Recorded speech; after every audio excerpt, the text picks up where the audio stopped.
Tulad ng amin nabanggit, ang paghinto sa operations ng PRC ay naka-apekto din. At ang pagsasagawa ng preventive non-operation of some laboratories last weekend dahil nga muli sa Typhoon Rolly. Due to the intervening events noong October, nagkaroon po ng pagbaba sa bilang ng mga test na isinagawa. Kasama sa mga ito ay yung nagkaroon ng partial suspension in the acceptance of new patients by the PRC.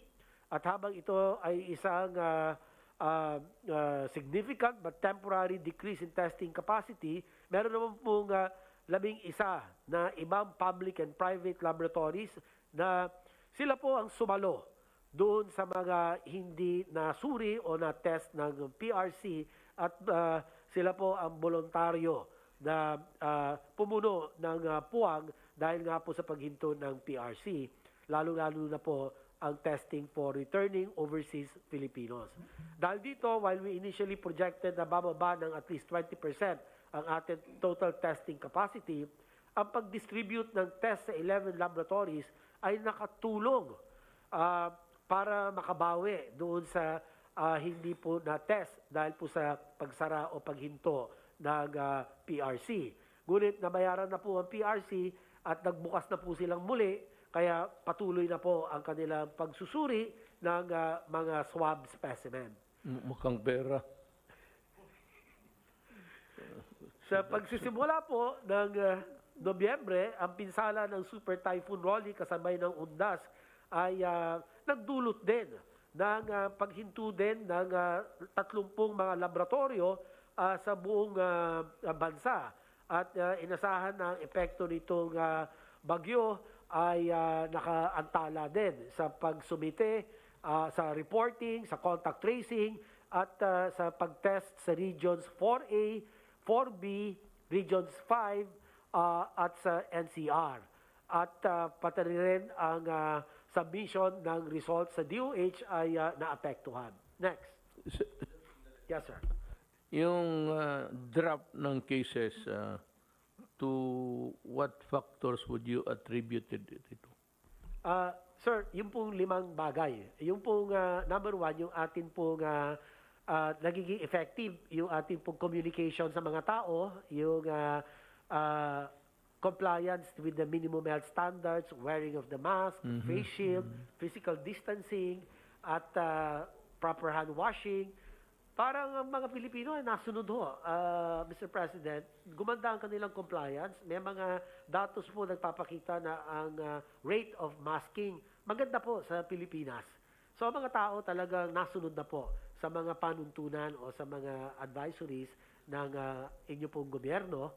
At pangalawa po, yung napaigting ng atin pong IATF at ang National Task Force sa pangasiwa ni Secretary Galvez, bumababa po kami sa mga iba't ibang mga syudad.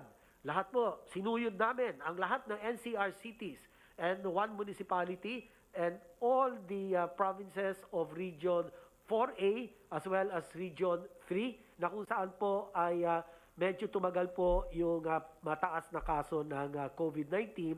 At doon po siniguro namin na ang kanilang active case finding, ang kanila pong contact tracing sa pamumuno po ng Department of Interior and Local Government under Secretary Anyo, talagang tinutukan po namin ito.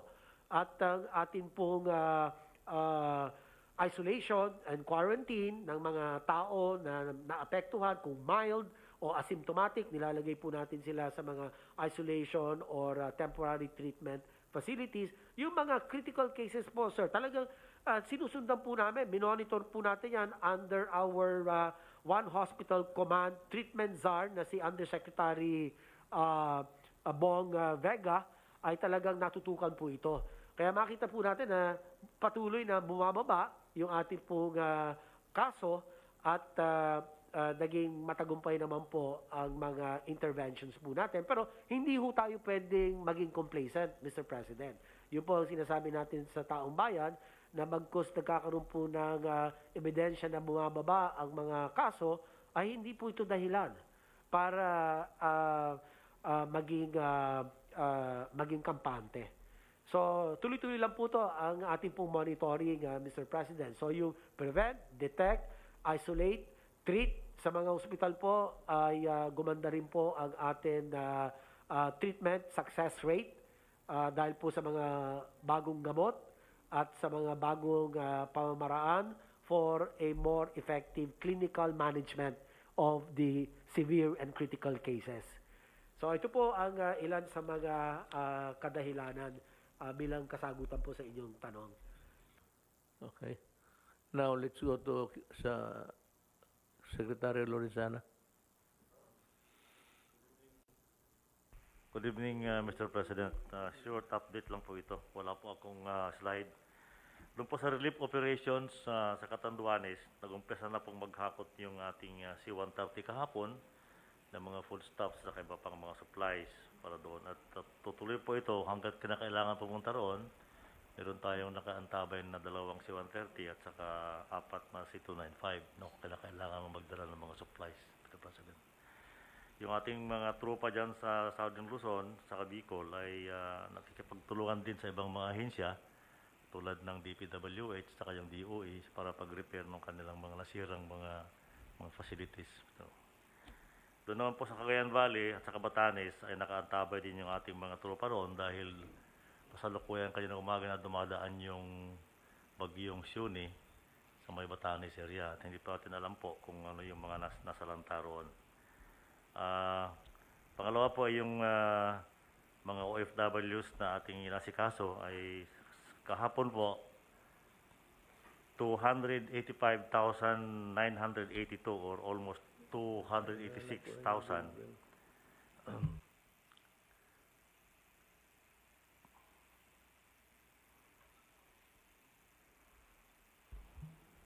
Yung pong ating OFWs ay mayroon na nakauwing 285,982 OFWs coming from different parts of the world. Yung pong mga gusto umuwing Pilipino sa Sabah ay medyo natigil po muna dahil nga may mga kaso sa Tawi-Tawi at saka sa Hulo. Ayaw nilang tumanggap muna ng bagong dating. Ngayon, ang isa naming pinagtutuunan ng pansin, Mr. President, ay yung mga testing at saka isolation facilities ng mga probinsya. Noong pong 2 weeks ago, ay pinadala ko si Undersecretary Yano sa Bukidnon dahil humihingi ng tulong si Governor Sobiri dahil tumataas yung kaso nila doon. Fortunately, Mr. President, ngayon, bumaba na yung kaso doon at saka gumanda na rin yung kanilang isolation capacities. Sa November 10 ay pupunta kami ni Secretary Galvez sa Tawi-Tawi para naman mabisita namin yung mga pasilidad nila doon. At pagbalik, dadaanan namin yung Dipolog at saka Surigao City dahil kinausap din ako ng mga gobernador na kung pwede ay tulungan sila dahil wala silang mga facilities na kung paano po sila matulungan. Yun po ang kaso ng Cebu, Bacolod at Iloilo City na medyo mataas mga isang buwan na nakaraan ay stable na po. Naayos na natin yung sa Bacolod, Cebu at saka Iloilo City. Yun lang po, Mr. President. Secretary Anyon, then followed by John Galvez. Then yung spokesman for the summation. Magandang gabi po ulit, Mr. President.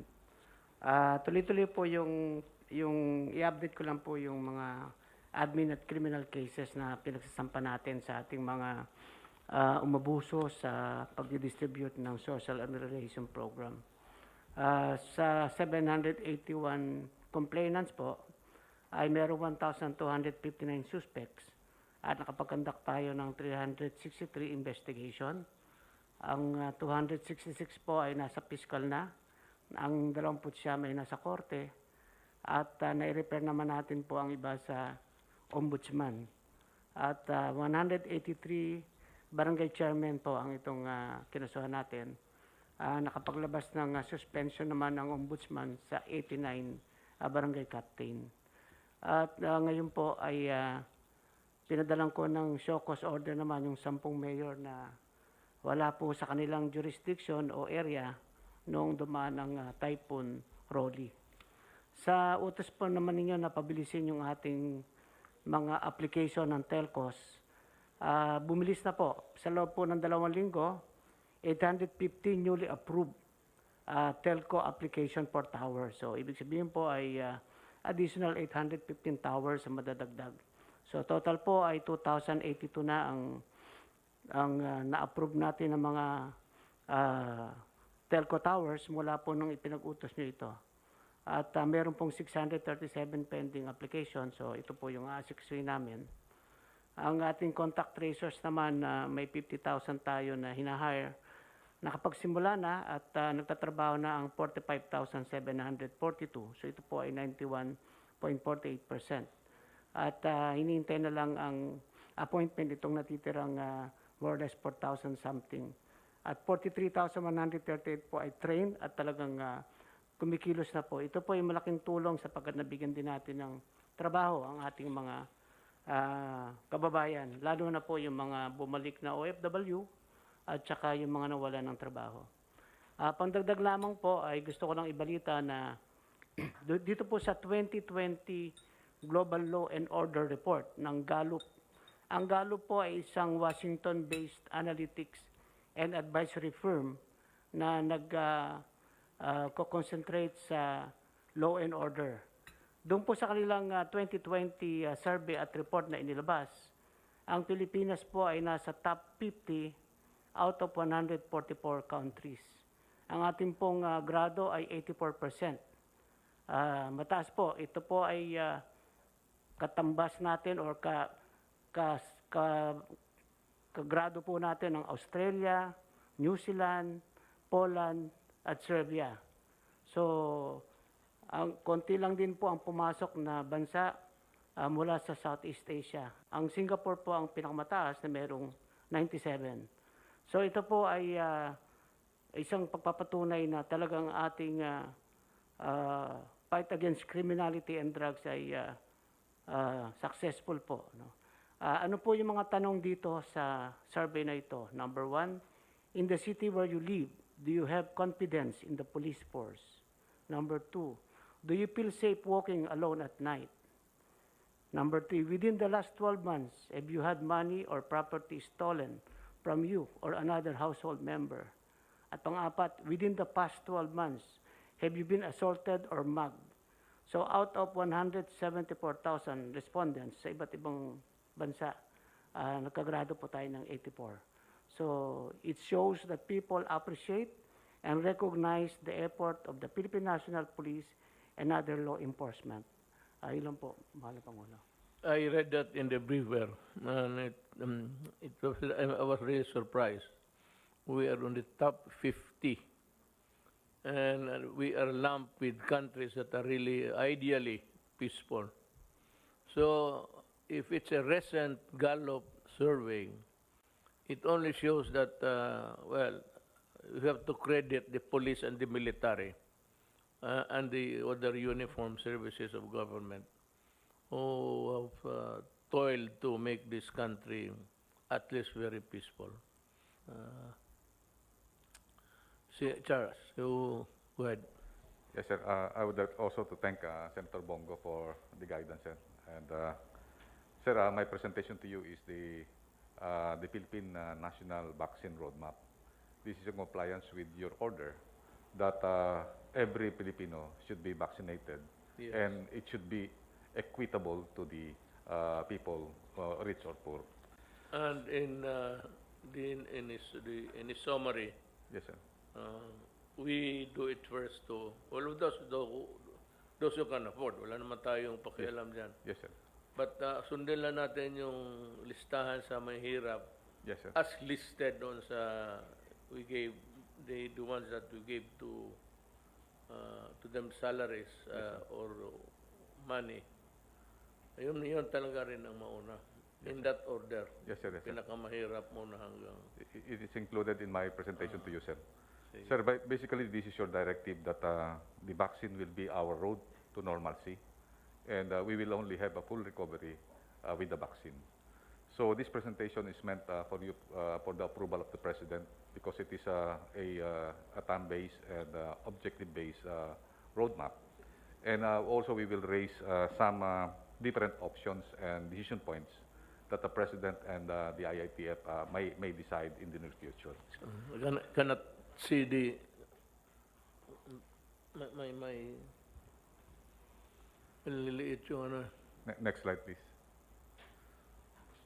Sir, based on your guidance during the monumental soul-searching speech that you have given during the September 2020 United Nations, which really touched the hearts of all the nations, you have said to the world that the world is in the race to find safe and effective vaccine. When the world finds that vaccine, access to it must be denied or withheld. It should be made available to all, rich and poor nation alike, as a matter of policy. And you have followed, Mr. President, that you intend to vaccinate all of our people, and all should be vaccinated without any exception, which you have spoken last October 15 to the people. And then based on, next slide please, based on the different IATF approved immunization program, we have come up with this roadmap. And also during the past 2 weeks, we have met the vaccine expert being introduced to us by no less than Secretary Dominguez and also Mr. Paul Dominguez. And we have met the Asian Development Vaccine expert also. And also, last 2 days ago, we have a presentation of the DOH immunization program. This is the desire of Senator Bongo during his speech, wherein we complied, sir. The DOH immunization program was presented this afternoon, and it was approved by the ITF. So yun lang po, mahal Presidente, at maraming po salamat. Thank you. That's quite a comprehensive report. Salamat po. Now, allow me a few minutes to do what I have promised to the people, that every meeting dito sa pag-usap natin sa taong bayan, that I will read the persons who are now under quasi-judicial or judicial scrutiny.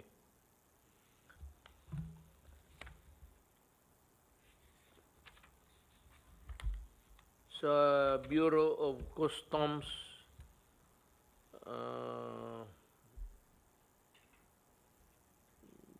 dismissed from the service na to, tinanggal na. Lumuntod si Macabando, grave misconduct. He was fired by the Ombudsman. Engineer Ramon Hernandez, gross neglect of duty, grave misconduct. He was dismissed by the Ombudsman. Raymond Cabigon, gross neglect of duty, conduct prejudicial to the best interest of the service, dismissed by the Ombudsman. Hale Sinen Gamil, gross misconduct of duty, grave misconduct, dishonesty. Pati kasali dito si Raymond Cabigon, to him, pareho sila, dismissed from the service. Vincent Butch Gambua, grave misconduct, dismissed by the Ombudsman.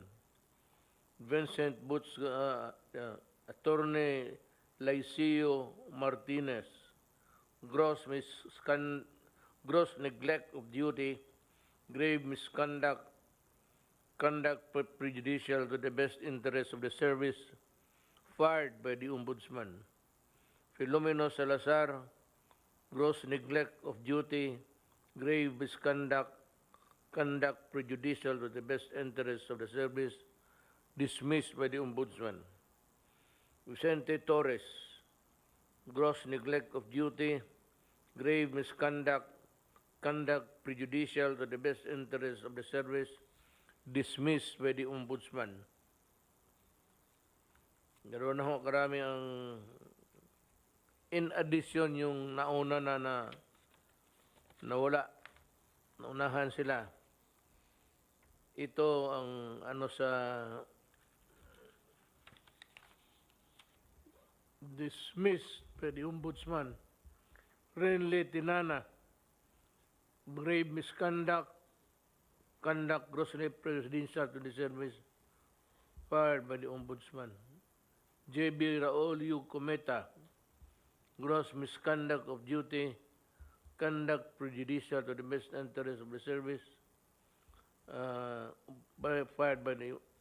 fired or being investigated by the Ombudsman. Agnes Fabian, Bureau of Customs, with a firm decision from DOF, dishonestly dismissed from the service. Alan Pagkalinawan, grave misconduct, conduct prejudicial to the best interest of the service. The decision by the customs was affirmed by the Secretary of Finance. Ramon Aquilan, grave misconduct sa BOC, dismissed from the service. Lahat pa na to. Aristotle Tumala, grave misconduct.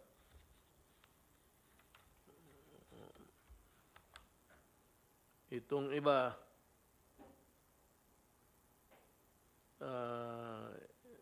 I think they are either dismissed or still being investigated. Pero basahin ko na lang, Jennifer Lagman, grave misconduct, investigated by the Ombudsman. Wala na to. Tomas Alcid, grave misconduct, Ombudsman. Fahad Rashid Lukman, serious dishonesty, falsification of documents, pending ata ito sa Civil Service Commission or already dismissed. Suspended from service as penalty, Dante Baliva, grave misconduct, conduct prejudicial to the best interest of the service. Sa facing charges sa Bureau of Customs. Maria Rosario Acosta, neglect of duty, still with the adjudicating body sa Bureau of Customs. Nobel Carandang, gross neglect of duty with the Bureau of Customs. Dolores Domingo, investigated by the Ombudsman. Wala naman siguro. As of today, ganon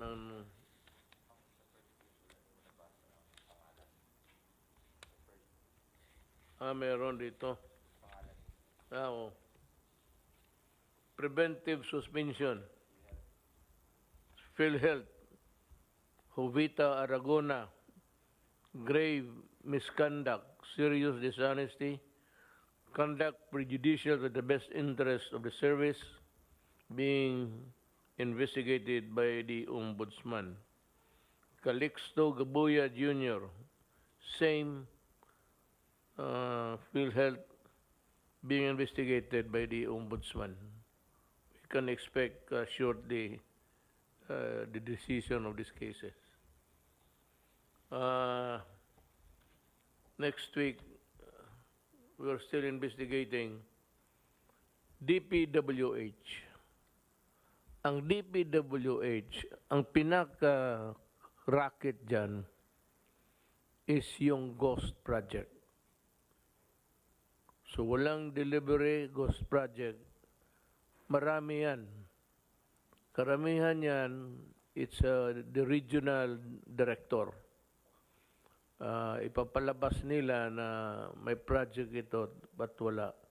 So the best way is to conduct an audit of those projects to determine if they are ghost projects or not.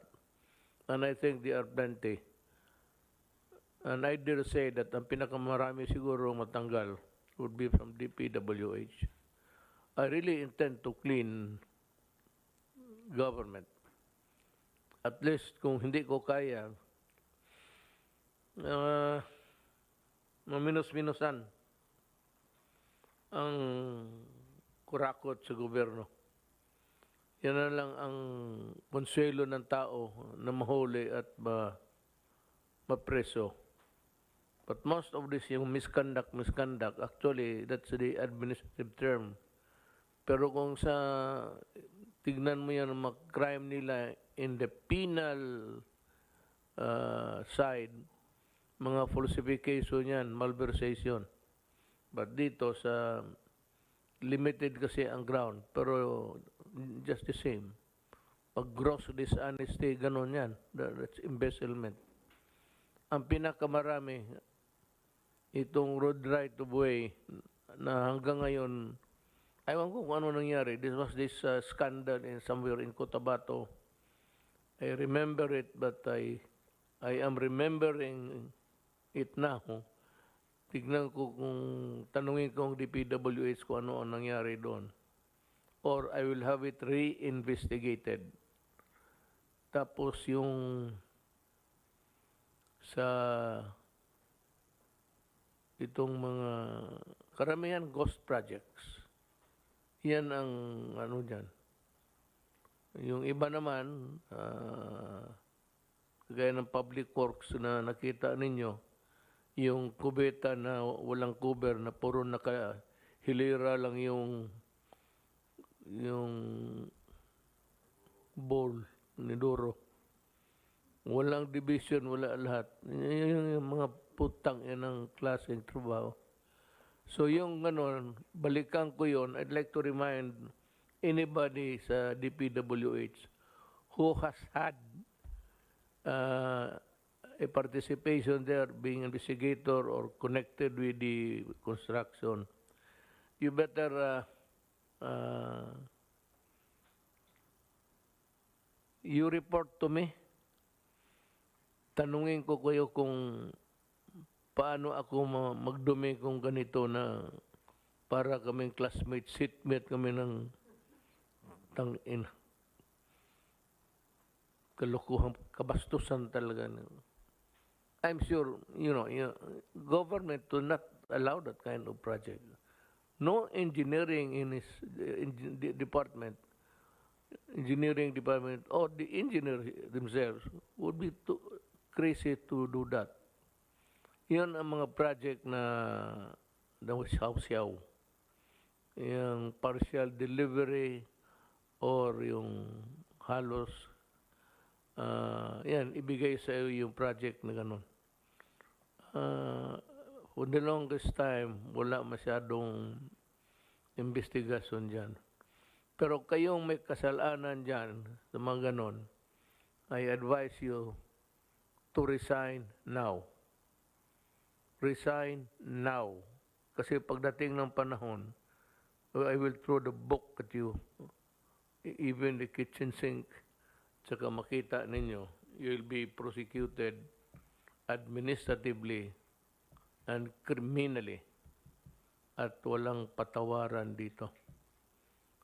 This is not the time for condonation or being basta yung pera ng tao. Ang ibang kasalanan, okay lang.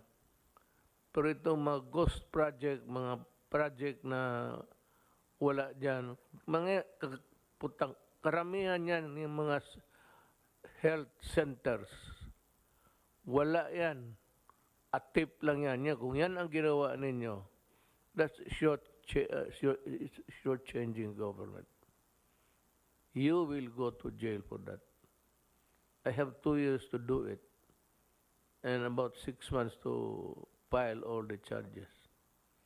I'm sure that ang Sandigan Bayan would be kept busy hearing the cases. Yan ang ano ko sa inyo. Talagang walang galit ako sa inyo. Kaya yung na-dismiss, bagay lang. You should not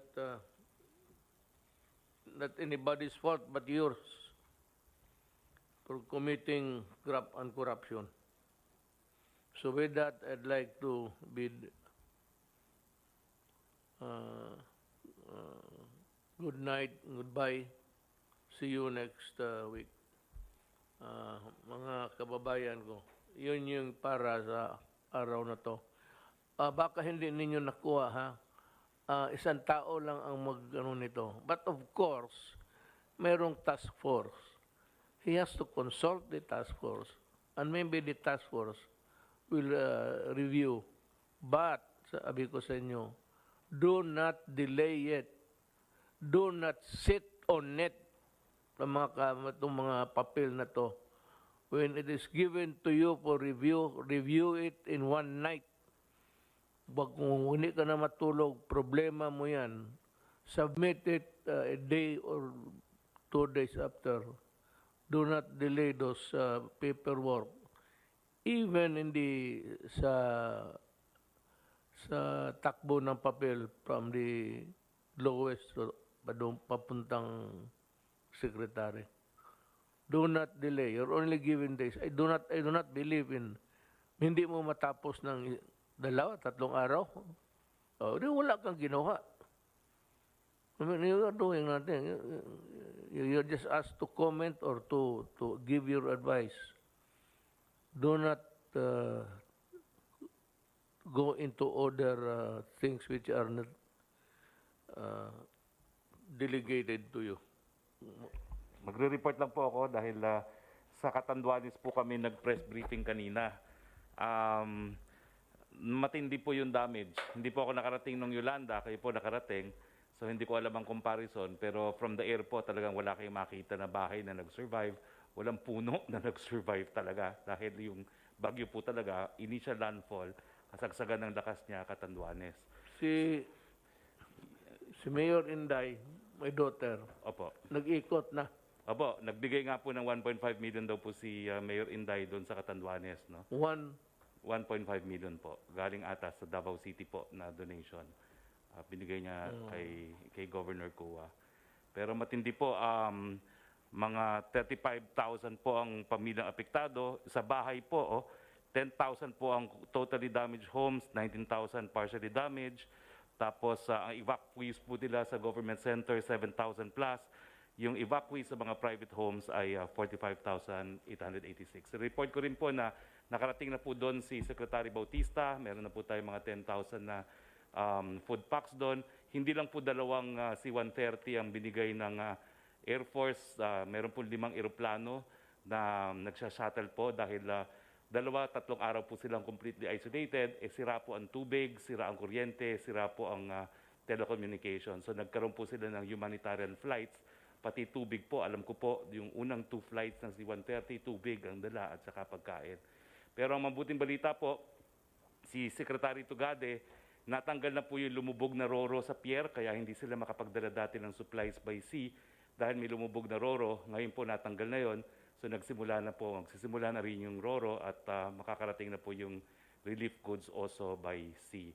Pero sa tindi po ng danyos na nakita ko, baka kailangan po parang Yolanda-like ang rehabilitation kasi 19,000 homes po sira. No? At nakikita nyo naman po from the air, ang mga nag-survive lang, yung mga commercial buildings, pero lahat po sila may damage din dun sa downtown. At nagpapasalamat naman po sila dun sa mabilis na action ng national government. Pagkaalis po ng bagyo, na-connect natin sila sa pamamagitan ni SND sa OCD by VSAT at dun po na isa-isa naman kung anong kailangan. At the following day, si OCD po, si SND at saka si Yusek Halad nagsimula na ng humanitarian flights. So mabuti naman po ang yung pagtanggap ng tulong natin at they are very appreciative. Nagpa-receive lang po ako ng letter galing kay Governor Roa dito po sa PMS ngayon. Saka kasama po yung mga pictures. Sa I'd like also to comment about to see Rowley sa DSWD. He was well ahead. He was there already when the typhoon was ongoing. So, ano niya, baka nga sabi mo with the number of flights from the Air Force, it could be nakulang talaga. But we are transporting the goods as fast as we can. And this may be a redundant explanation, but ulitin ko lang sa mga tao hindi alam, ay umuwi ako ng probinsya sa Davao kasi araw ng patay. Yun yung araw na kasagsagan ng dumaan ang bagyo. Gusto ng iba na nandito talaga ako pagdating ng bagyo. Gusto nila salubungin ko yung bagyo. They want me to commit suicide also.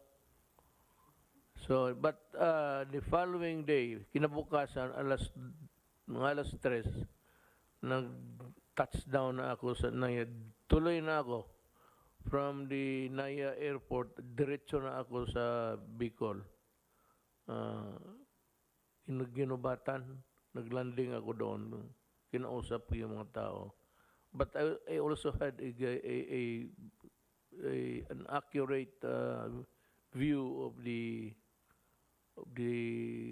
destruction wrought about by the typhoon. Umuwi ako kasi may patay na ang nanay ko pati tatay ko.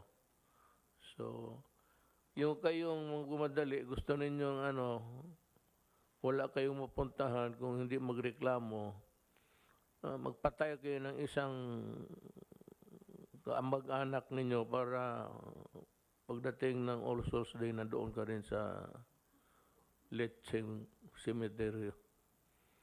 Well, that's a tradition and of course an obligation for Filipino. Ganon tayo eh. Tayo lang naman. Tayo lang ang basta yung even in Christmas there's no celebration. Those of you who have been to the United States, they do not celebrate Christmas. They celebrate, walang New Year. Yung New Year yung sa Times Square. Countdown, but yung nila is yung Thanksgiving ang sa kanila. Hindi Christmas. Tayo lang ang Pilipino, blowout sa Christmas, blowout sa New Year, blowout, inuman dito, inuman doon, wala nang hinto. Tapos nagka-COVID, puta kayo pa ang galit. Salamat po.